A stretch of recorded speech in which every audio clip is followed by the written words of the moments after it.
Get dressed. No. You just gonna sit here forever? Yes!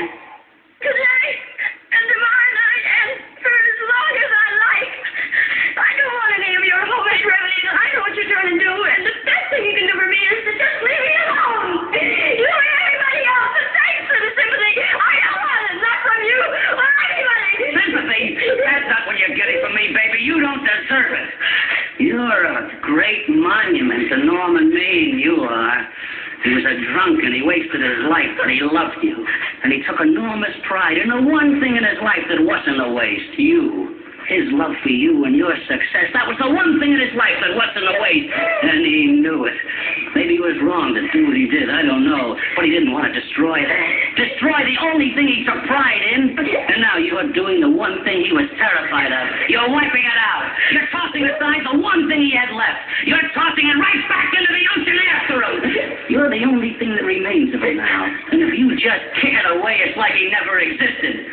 It's like there never was a Norman Maine at all. The agony of self-doubt. That was Judy Garland playing Esther Balchet in A Star is Born. August was a month full of momentous events and anniversaries, and September is just as memorable.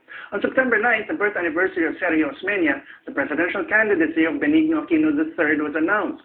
And yet, on September 11th, Ferdinand Marcos's birth anniversary made the news because of a tribute concert at the Cultural Center for his widow, Imelda. And on September 28th, the 99th birth anniversary of Diosdado Macapagal, the Marcoses will mark the death anniversary of Macapagal's political rival, Ferdinand Marcos. Circles within circles, but all of them pointing to one problem we'll tackle tonight. How does one achieve political rehabilitation? Yesterday's hero, maybe today's has-been, who can be, in turn, tomorrow's comeback kid. It's here today, gone tomorrow night on The Explainer, and I'm Manolo Quezon.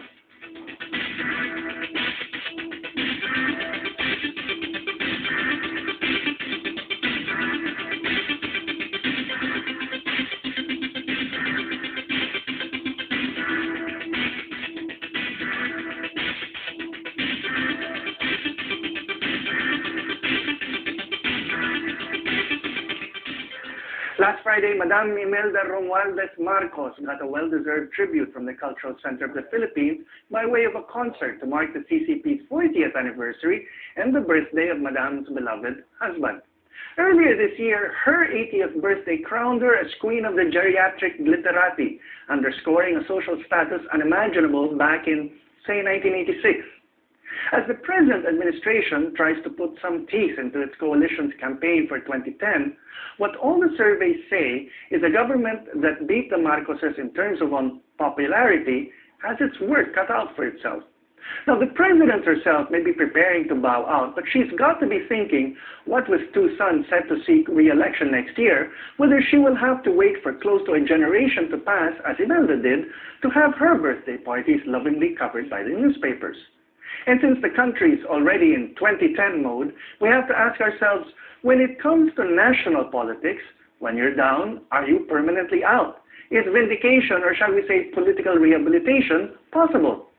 Since it was Marcos's birthday last September 11th, and since Diosdado Macapagal's birthday, September 28th, is also Marcos's death anniversary, let's kick things off with this Free Press editorial cartoon by Easy Izon, circa 1965. It shows Marcos and Macapagal in the dead of night digging up the courses of issues past against each other. The Nalundasan murder case against Marcos and the issue of collaboration with the Japanese against Macapagal. Now, Marcos, of course, had entered national prominence for becoming a bar top-notcher while in jail. He cemented his reputation by claiming to be a bemedaled World War II veteran, part of a group of leaders like Ramon Magsaysay who achieved electoral success in large part because of their wartime service in the resistance. And so Marcos could use his status as a war hero to call into question the patriotism of Macapagal, even though Macapagal, who didn't fight in Bataan but who lost his first wife to starvation, claimed he secretly supported the guerrillas. The counter charges of being a murderer didn't stick either, because much as Macapagal might bring up the Nalundasan case, in which Marcos had been accused of shooting his father's political rival in Ilocos Norte, then Senate President Marcos could claim 20 years later that he'd proven his innocence in the proper forum, the Supreme Court. But political dirt has a way of keeping things messy, even if you think you've washed off the mud.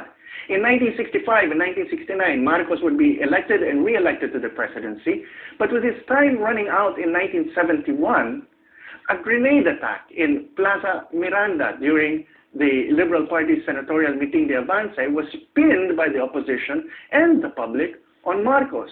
And even if Marcos insisted he was innocent, no one believed him until long after his death, when one of the most seriously wounded, Senator Jovita Salonga, came around to expressing the belief that the attack had been undertaken by the Communist Party of the Philippines. Now, in the twilight of his presidency, Marcos would discover that what had formerly been taken as true was now all disbelieved. Aside from this iconic image of Mrs. Marcos by the Indonesian painter Baseke Abdullah, its companion portrait of President Marcos became an equally iconic representation of the new society and its assertion that the real McCoy was a genuine soldier-statesman. But by the year of Ninoy Aquino's death, a year ironically many people assumed it was Marcos who wasn't going to make it, the great dictator was writing this in his diary. The prose is vintage FM, and here he is, thundering against scholars like Alfred McCoy and oppositionists like Bonnie Gallego, who dared question the authenticity of Marcos's military medals. Let me read. Their pettiness has besmirched with the foul attention the honorable service of all who have received medals and citations in the last World War. They have not excluded me, but instead have made me their special target as the most visible of those who offered blood, honor, and life to our people. So I must fight the battles of Bataan all over again. We must walk our death march in the hot April sun once again, and the cavalry of the Yusafe must again be told. End quote. And even if the Third Republic had given way to the new society, that in turn had been replaced with the Fourth or New Republic, Marcos's image of permanence and power crumbled in the wake of questions that continued to haunt him even past his death, such as the thousands of victims of political murder during the martial law era, or the questionable dealings, financially especially, of Marcos himself. And yet, even if Marcos had to flee and died in exile because of people power, a generation afterwards, some veterans of the era anxiously wondered if a kind of posthumous rehabilitation of the new society hasn't taken place. The surprise appearance of Ferdinand Marcos Jr. and his sister Amy at the wake of her father's revolutionary successor, Cory Aquino, was generally greeted with both tolerance and even a kind of respect. Bongbong Marcos himself, one-time congressman and governor of their home province, is widely talked about as a probable senatorial candidate in 2010. While his mother had lost her 1992 and 1998 presidential bids, this is one Marcos candidacy people seem to be taking seriously and without a great deal of hostility. Now, rehabilitation by means of reconciliation is nothing new. After 2 decades of nonpartisanship, in the 1920s, Emilio Aguinaldo re-entered the political fray, and in 1935 actually ran for president again. In 1941, Aguinaldo and his former political enemy, Quezon, publicly reconciled, and the political rehabilitation of Aguinaldo began. By the early 1950s, Aguinaldo had well and truly recovered his status as an elder statesman, and even his pension, removed by the National Assembly in the 1930s, was restored. President Quirino made Aguinaldo a member of the Council of State. And besides rehabilitation by reconciliation, Aguinaldo achieved his by another means too. There's rehabilitation by longevity, where you're outliving your rivals and critics douse all criticism of you. By the Macapagal administration, Aguinaldo's victory in terms of public opinion was complete, with Independence Day being shifted from July 4th to June 12th. So when we return, we'll take up a thread we saw with Ferdinand Marcos Jr., rehabilitation by means of posthumous vindication. Other sons who wanted to recover the lost luster of their father's reputations is what we'll cover when we return.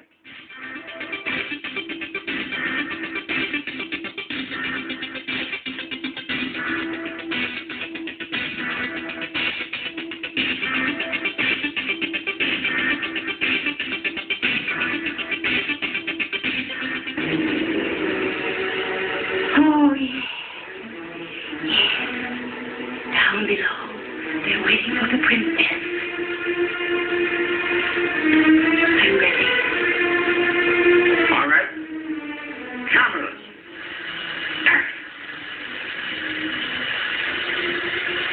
they were turning after all. Those cameras.